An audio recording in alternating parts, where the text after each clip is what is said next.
এটা তো চিন্তাই করে যায় না।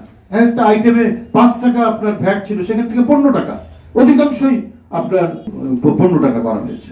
তারা এখনো বাজার সিন্ডিকেট দমন করতে পারেননি। দ্রব্যমূল্যের লাগামহীন ঊর্ধ্বগতিতে দিশেহারা মানুষ। প্রতিদিনের সংসারের ব্যয় মেটাতে জনগণকে যুদ্ধ করতে হচ্ছে। এর মধ্যে মরার উপর খাড়ার ঘা হিসাবে চলতি 2024-25 অর্থ বছরের মাঝপথে এসে শতাধিক পণ্য ও সেবার উপর মূল্য সংযোজন কর বা ভ্যাট এবং সম্পূরক শুল্ক বাড়িয়েছে সরকার। তাতে দৈনন্দিন জীবনযাত্রার খরচ আরেক দফা বাড়ছে সাধারণ মানুষের। এমনিতেই মূল্যস্ফীতির ঊর্ধ্বমুখী প্রবণতার কারণে সাধারণ মানুষের নাভিশ্বাস উঠছে। সেখানে জীবন রক্ষা করে ওষুধ, এলপি গ্যাস, গুঁড়া দুধ, বিস্কুট, আচার, টমেটো কেচাপ বা সস, জুস, টিস্যু পেপার, ফলমূল, সাবান, ডিটারজেন্ট পাউডার, মিষ্টি এবং চপ্পলের উপর ভ্যাট হার বৃদ্ধি মধ্যম ও নিম্ন আয়ের মানুষকে আরো চাপে ফেলবে। এই যে কটি আমি পণ্যের কথা বললাম, প্রায় 100টি আইটেমের উপর আপনার ভ্যাট বসেছে। অল্প নয়, 1 টাকা নয়, অধিকাংশই হচ্ছে আপনার 15 টাকা। 15% বৃদ্ধি করেছে, 15% বৃদ্ধি করা হয়েছে। এটা চারটি কোনো ব্যাপার।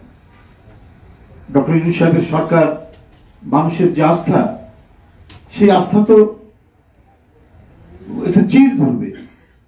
যে আন্তর্জাতিক যে আর্থিক প্রতিষ্ঠানগুলো চাপ দিলে তো জনগণ যে তারা যে ভয়ঙ্কর চাপে পড়বে, তারা যে পিষ্ট হতে থাকবে, এটা তো একটা সরকার যাদের প্রতি, যে সরকারের প্রতি সমর্থন রয়েছে বিভিন্ন রাজনৈতিক দলের, সেটা তো ভাবতে হবে।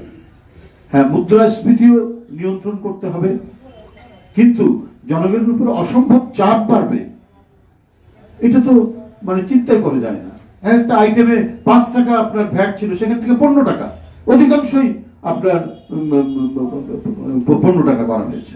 আপনারা জানেন, ছাত্র জনতার অভ্যুত্থানে রাজনৈতিক পট পরিবর্তনের পর ব্যবসা বাণিজ্য খাতে বড় ধরনের ধাক্কা লেগেছে। এখনো লোকসান কাটিয়ে উঠতে পারেনি ব্যবসায়ীরা।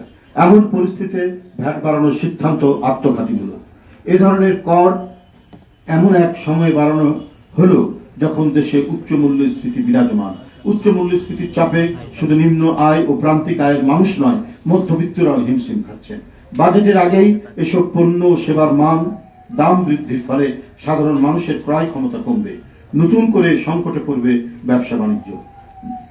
জনজীবনের নিত্য দুর্ভোগ কিংবা বাজার পরিস্থিতি নিয়ন্ত্রণ না করে অন্তর্বর্তীকালীন সরকার যদি শুধু সংস্কারের নামে সময়ক্ষেপণ করেন, তাহলে জনগণের কাছে সংস্কার আগে না সংসার প্রশ্নটি মুখ্য হয়ে উঠতে পারে। দুর্ভোগ মেনে নিলেও জনগণ এখন সরকারের বিরুদ্ধে তেমন উচ্চবাচ্য করছে না, কিন্তু তারা তো চাপে পড়ছে। তারা তো দিনকে দিন তাদের মধ্যে ক্ষোভের সৃষ্টি হচ্ছে। এই ক্ষোভের তো যে কোনো সময় উদ্গীরণ হতে পারে, কারণ জনগণ অন্তর্বর্তীকালীন সরকারকে সফল দেখতে চায়। তবে অন্তর্বর্তীকালীন সরকার নিজেরা নিজেদের সফল দেখতে চায় কিনা, মানুষের ক্ষুধা নিবৃত্তির কার্যক্রমের মাধ্যমে সেটা তাদেরকেই প্রমাণ করতে হবে।